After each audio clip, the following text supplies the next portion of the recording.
Over the years of climbing, I've accumulated various sport climbing guidebooks that rarely leave the house because I was so dependent on other people coming to the crag with me. Especially in Los Angeles, most people just boulder, and when you meet a sport climber, it's actually so rare that they're stoked enough to climb something past 5'10" outdoors. So I think the best thing that I did for myself this year in terms of rope climbing was to learn how to explore places entirely by myself, which entailed learning how to lead solo and top rope solo properly. I actually tried lead soloing a really long time ago, close to when I started climbing. There weren't that many good tutorials at that time as they all reference ancient gear that you can't really purchase anymore, so the only thing I used was my gree and a self-imagined system that seemed to make sense in my head. It was very sketch when I tried it in reality, and I remember as clear as day that I was about to shit myself on this 5'7". But coming out of that session, I made so much progress on my project that I realized that this process was something I'd have to get good at if I wanted to make decent progress on anything. The more comfortable I got with lead climbing, the more I wanted to lead solo again, hoping to tap into the vast potential that these books provided. I looked further into it and finally found a good tutorial online, looked up the gear, and I bit the bullet. Before the gear arrived, I already knew which route I wanted to try first. The first time I looked through this Hocom guidebook, this was the page that caught my eye. Trouser Trout, 512A. I wanted something that was not too easy that I'd finish in one session, but I also wanted a route not too hard that I'd have to end up abandoning. So this is the story of Trouser Trout and the things I learned.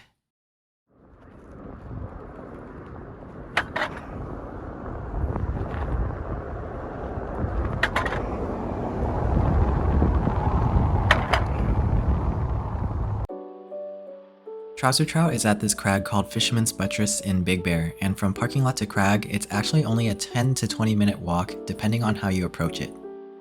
The guidebook states in bold words, "Do not walk along the road" to reach the crag. It is a narrow stretch of highway with blind corners. It's better and safer to walk the hillside. The first day I went there, I used mostly the hillside, which in my opinion was too much of a hike for me. It took around 20 to 25 minutes. It's also a bit awkward because you do end up walking through people's property. I've also tried using the road only, which gets you to the crag super fast in like 10 minutes. But indeed, as the book says, it does get quite windy and dangerous, especially during the second half of the approach. If you do it this way, it's pretty chossy to climb up at the end as well. The method I've gravitated towards is using the road for the first half because the roadsides are a bit more wide to walk on and it's more visible to cars. And then I transitioned to walking on the hillside for the second half once you reach this road called Icebox, which avoids the most windy of roads.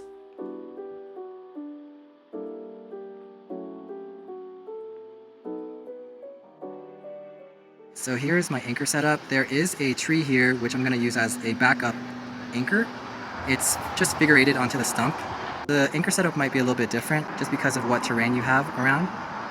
But I ran the rope and I put it on the first bolt with the locking carabiner, figure eight, and then I ran it up to the second bolt. And here's the rope. I'm gonna use a chest harness, gree, but put upside down. Compared to my first time lead soloing where I only used a gree, having the Petzl ASAP as a backup and the micro traction to manage rope made things feel so much safer. But if this were to fail, then the ASAP would catch me. As soon as you fall pretty fast, it will catch. Why is it not catching? It's not catching because I have it on backwards. Always gotta test it out before. Should catch it. Yep. And then the way to like unlock it, crank it, and then it will unlock. Safety check everything. To access the anchor for my project, I lead soloed this 5'7" called Piece of Carp. You'll see that I have to manage slack on my own a lot climbing like this, so it does add more difficulty to the route. But for sub 5'10" climbs, it's actually pretty comfortable, making it pretty nice as an access tool for routes without a walk-up anchor. Lots of good rest, lots of good feet, lots of good jugs. I heard the top is slabby though. One big drawback to this though is that it takes super long to set up everything. It took 1 hour for me to get all the gear on the ground ready, and it would take probably another 45 minutes to climb, set up the top rope anchor, wrap down, and set up the gear to actually top rope solo. So setup time for the first day was sadly around 2 hours. Alright, at the top you will encounter chain anchors. There's like this gap thing to set up the anchor on the 12. I think that's the 12. Kind of clip into this to be safe and then set up anchor there. It actually looks super crimpy. Oh, sick, there's a bail beaner. Loot. A lot of features on the left. Look at this, sharp tooth. And then it's a little overhung going down. Top rope solo setup is micro traction using a small paracord and attaching that to my chest. I heard that doing this, you fall shorter distances. Jumar is going to be my backup. Trying this route fresh with no prior beta took a lot more deciphering than I had imagined, and for me it was pretty unintuitive the whole way. I knew that if I did not document the process with my phone, I would have forgotten all the moves by the next session, so my camera had a lot of these videos. All the way up to this. I feel like this part is a mantle. This jug, but it's literally blank after that, until that. In retrospect, I think it was pretty funny because the guidebook says there's a mantle move on this route, so the whole time I was anticipating the mantle move. I ended up searching for this move so hard that I was doing mantles at completely inappropriate places. Like I could have just reached up with my left hand to get the next hold, but I did this absurd mantle that just took everything out of me. Where's the next hold? I am particularly not good at vertical, crimpy climbing, so this part was the hardest for me to decipher. Literally sat there in what felt like 30 minutes of just trying to figure out the moves. Just rappelled down. Pretty hard first day actually. I had to rest every couple 4 or 5 moves. That day I spent so many hours driving up there and setting up the lead solo that I basically did not have enough time to do multiple runs of the route. I just touched all of the holds once, felt the moves once, and had to go. Obviously I wasn't too happy about that, but I was pretty stoked because finally I have a project that I'm really happy about. One thing that I did not know going into this was how much lead soloing will make your rope management better. There will be many times and many unpredictable situations where your rope might just get stuck. So you have to be very thoughtful, logical, and you have to plan every single step of where your rope is going to be, where you're going to attach it, when are you going to detach it, and how you're going to make it clean so then you will be efficient throughout the session. And I think that was a very valuable lesson I had during this project. This is something that you simply cannot learn by tutorial. You have to just go out there and learn from experience and failure. Pulling the rope through, but it got a little stuck. But the Jumar works great. I was pulling it down with my arms and it wouldn't go. But this goes. Powerful.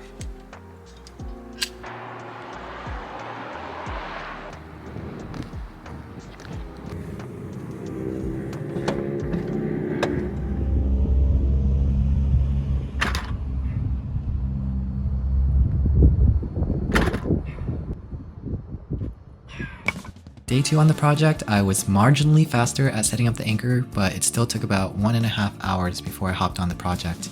I felt like every move was still pretty hard. The beta was still unrefined. I was doing the stupidest beta at some points.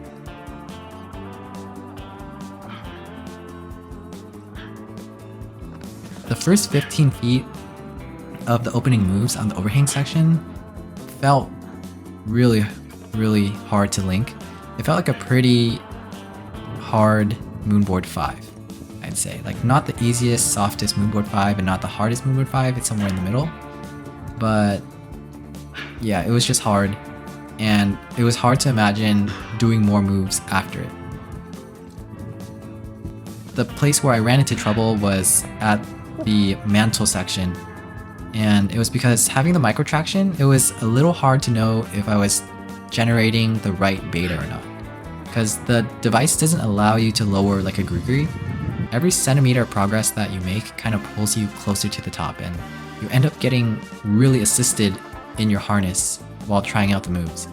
I ended up trying some pretty messed up fingery beta that was only possible because I was positioned higher in my harness with the micro traction, and I knew that if I was climbing on my own weight, there was just no way. You're presented with so many crimps, but they were all diagonal or vertical, and none of them were particularly good. I was not able to figure out the beta that day. Figuring out that sequence was hard enough, but even after that crimpy section, I still had to get past these 2 negative pinches to get to the top.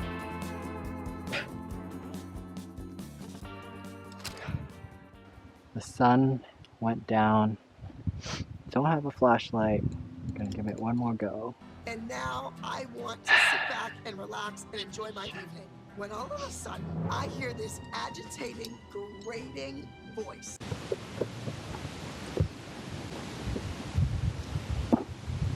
Oh shoot, my shoes. But falls hard.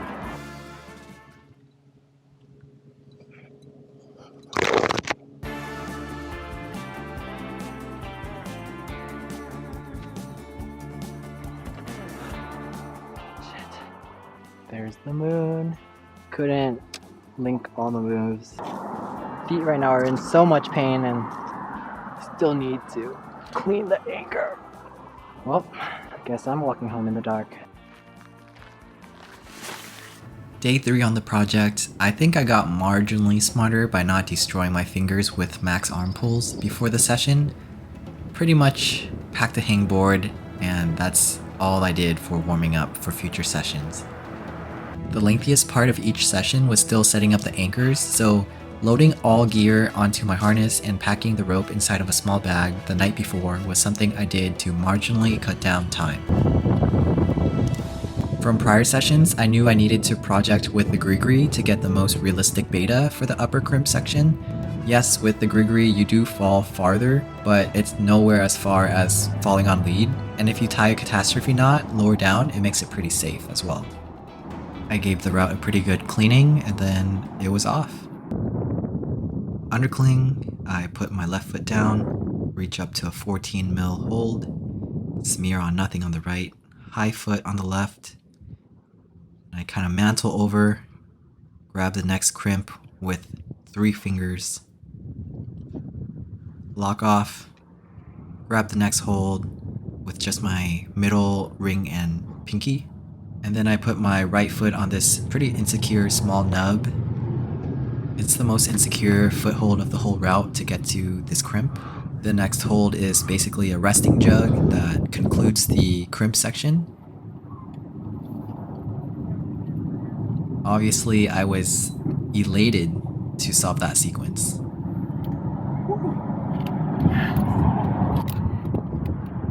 But that just meant that now I had to figure out how I was going to link everything. Shit! At least I got the crux. Gotta work the upper portion because after the crux, it's still a little hard. Ooh, it's like a little teacup hold. Just pinch like that.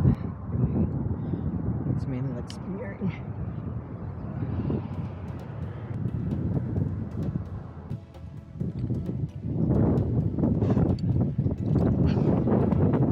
Sick. There's a glory jug. Finish is pretty easy after this. After figuring out all of the preliminary moves, I tried to run everything in one go, which was when the microtraction really shined. I generally fell at 4 points, right after the crimp section, at the big throw, at the mantle or crimpy section, and then the sequence right afterwards. I usually gave every session about 3 to 4 solid goes on the project, and in between I would rest about 15 minutes, just studying in a corner. Very few rest potential for the first about 18 feet. This is what's gonna make or break you. You can flow through the first overhang part. By run number 3, I was panting like a dog. I thought I would make progress every single run, but I was still falling at the same 4 places. And no matter how much mental or physical effort I put in, I was just straight up ejected. You can still get past the crux, still freaking fumble it. But for some reason, whenever I felt like I was doubting myself or I wanted to just give up, I would always get these subtle hints. Oh, whoa. But there's a really good undercling here. What the heck? All the way. When I grabbed the undercling section for the first time, I just knew that if I were to get pumped out of my mind after the crimp section, I would still be able to get everything back at this point and finish off with the glory jug. It was a really good sign. That works. I remember really wanting to push it that day and do a fourth run, but it was just overall unproductive. I would eventually figure out a key resting position after this burly overhung section, but since I still didn't figure it out by the end of session 3, it just felt impossible to continue without falling after this part. I got the crux super refined, but without knowing the rest, every second was a ticking time bomb.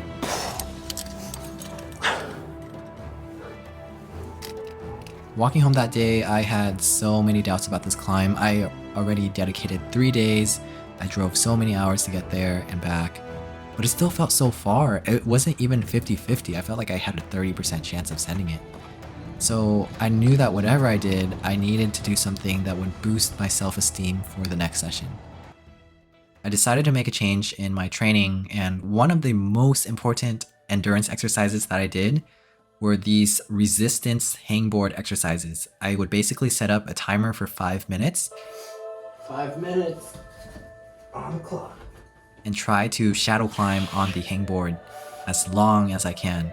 And I would do 2 sets of these, resting about 10 minutes in between sets.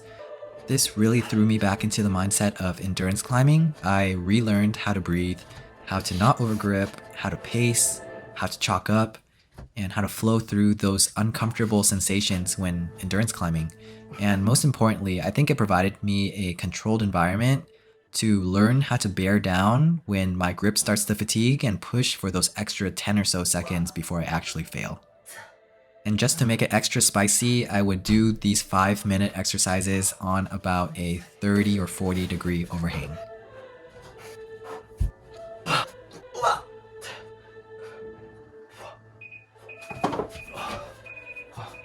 my god.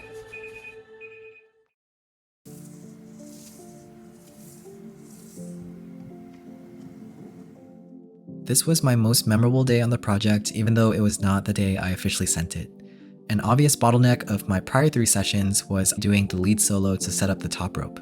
It always took so long, and I knew that if I ever free soloed the 5-7, the workflow of that session would be so much more efficient.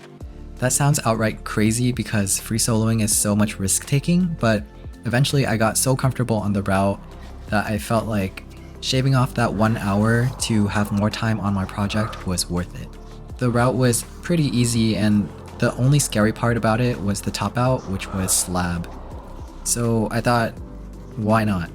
I would eventually figure out though that after all of this lead rope soloing and actual free soloing, all of this was completely unnecessary because there was a small gully at the crag that gives you access to the top, but at this time, I had no idea that it was there. It was even written in the guidebook, and I did not read the guidebook well enough to know that. So this is footage of my first ever free solo. The mental clarity, the breathing, the euphoric feeling of successfully doing a free solo, it's exactly what the documentaries say it feels like. It even came down to me not telling anyone that I was going to do it the day of because I wanted to lessen the pressure on myself. But yeah, this is probably the only time that you will catch me doing a free solo just because it was a lot of risk taking.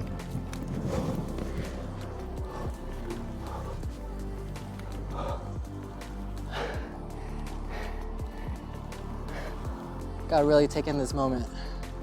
All right, the moment's over. Gotta go set out the next route. I felt like I always left my previous days on the project feeling pretty low energy, and the pressure to perform would always carry over to the next session, but the successful free solo really gave me some mental momentum to have a productive session that day. I flew through the crux on the warm-up pretty easily, and quickly after, I figured out 2 additional pieces of microbeta that I think was absolutely essential for my eventual send. My favorite move of the whole route was getting this left-hand Gaston, but I was never really able to do the move afterwards with 100% execution. But after realizing that I just needed to lock off on my right arm really hard prior to going to the next hold, the execution did become 100% and it just made the beginning section so much more smooth. Being able to flow through that section really just lessens the mental burden of the whole route. And then the most important piece of micro beta, I think previously I would just rest weird at this section where I'd put both feet where my left foot was, but here in this session I found this really nice foothold for my right foot, and somehow having the legs spread while you rest seemed to be the best position to get everything back before firing off into the most difficult part of the route. Previously I used to just smear my feet to rest and it would give me no rest at all. So just by finding that stable resting position really allowed me to get everything back and just be more confident on the upper section where I knew I was going to be more tired. I was still falling on this run because my body was still in the process of warming up aerobically, but as the session went on, I was falling less and less after figuring out that rest micro beta. Oh, teacup hold. No wonder. Teacup hold. I always find that my first run is always like the trashy run. The second run is like a little bit better than the first, but still not prime. And then the third run is usually one of my best runs. Oh, here it's very insecure. My first intuition is to just try to clip or unclip, but you're like half pad on 3 fingers. It's tough. So I think when I get here, get the 3-finger crimp, bump up. I can't go for the clip. I need to keep it here, get my right foot in the good position, and then go for that. And then I can rest and then clip. That was a really good run. Absolutely sick. Having sharp off really helps for some reason. I think your body just doesn't overheat and you perform like a minuscule amount better. And like it's what makes the big difference. I was about to pack up and go home because if I were to do another run, it would be my 4th run of the day, and from prior experiences, the 4th is usually the attempt of diminished returns. But this one turned out to be my first ever clean run. It was weird because I remember not caring too much about the send. I was just like, let's just do it, I don't care. I just let my mind shut off and everything just flowed. No doubt, I know that the 5-minute shadow climbing / resting hangboard exercise that I did play a huge factor in my endurance. And I have to give a disclaimer that this is not medical advice, but for this session, I took 2 ibuprofens during the warm-up purely with the intention of it helping that painful raw skin pain that comes near the end of sessions when you climb a lot on sharp holds, and it did really help. You definitely should never take painkillers to climb through any tendon, bone, or ligament pain though. But yeah, this run felt amazing. I was about to fall off near the end, but I guess I was just failing on this route so many times and I just wanted that reassurance before the next session that I can actually do it, so I can finally put an end to it.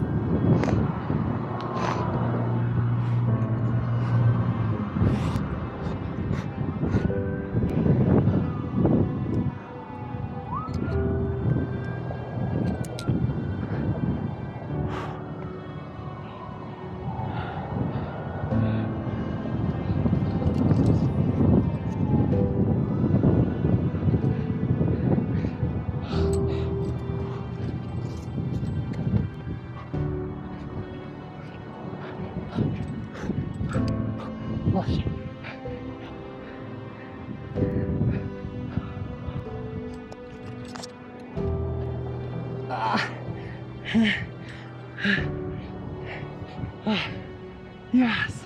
Oh my god.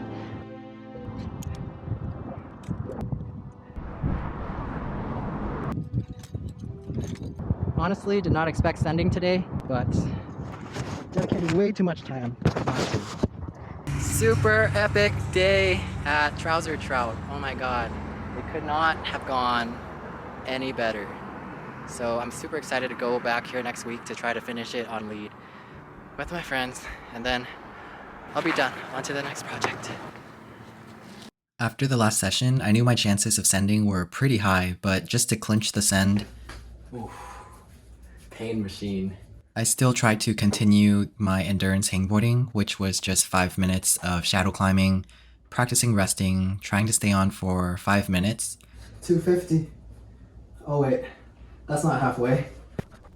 I usually use the smaller holds near the beginning, but then near the end it gets pretty hard, so I end up just using the middle rung of the hangboard with the larger holds. Even though you're using the larger holds, you can keep the intensity of the exercise pretty high by keeping your body at an overall 30 to 40 degree incline, and it will make the session really hard. I've yet to find a better exercise that you can do alone for endurance climbing besides actual climbing. Blown up. You can do as many sets as your heart desires. Normally I would do only 2, and if I really want to push it, maybe 3 if I feel more fresh, but usually just 2. And I found that this exercise is actually a pretty good use for my fictitious hangboard too. I feel like the doorway hangboards, they usually will not be able to accommodate like extra weight, so you can't really do like max hangs on them, or you risk breaking your door frame. But like just using this hangboard for endurance training specifically, or just like body weight hangs, has been pretty good. Pushing to failure. Oh.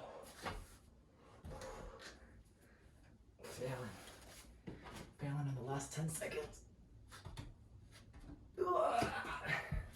Okay, that's 0.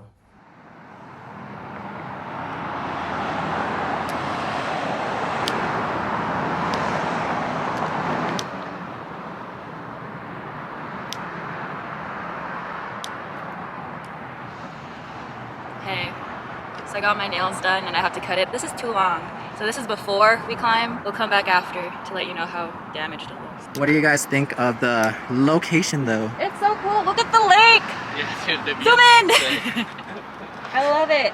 The approach wasn't too bad either. It was like a warm-up.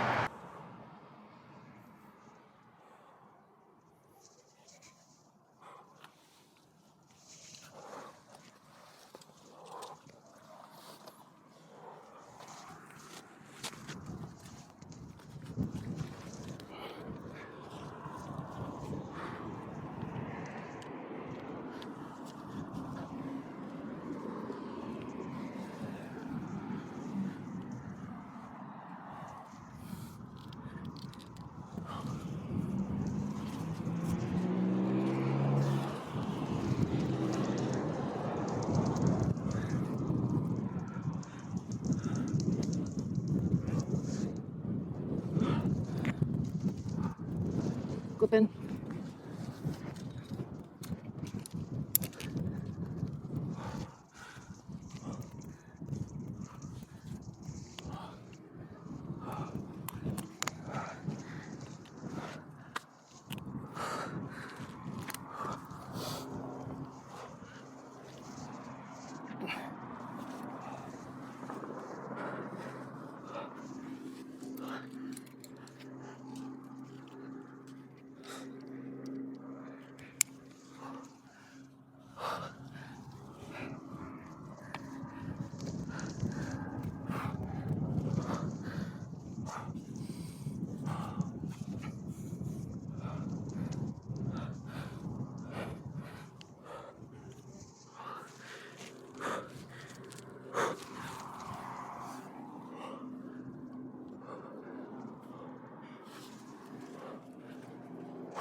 Clipping.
Yay! I did it! Woo! Sick! Woo woo! We are going to the lake. Hey, Nikki, how are them nails? Woo! Pretty good. I would say 9 out of 10. Wow. There's like a little piece here that got broken, but my toenails though. It's softy for dogs. He's a gay man. Dude, it's so cold. That's what I'm saying. Dude, it feels good. I'm tired too. What the heck? Because I did, yeah, when I went to that, I was like, oh, maybe I can time like that. After swimming there, I was like, dude, I'm already tired from swimming there. And I can't even like grab on. It's all slimy. Oh, I'm so tired. Oh my god, I'm gonna die. Oh, I didn't want to drown. That's low-key very far. I'm bad at swimming.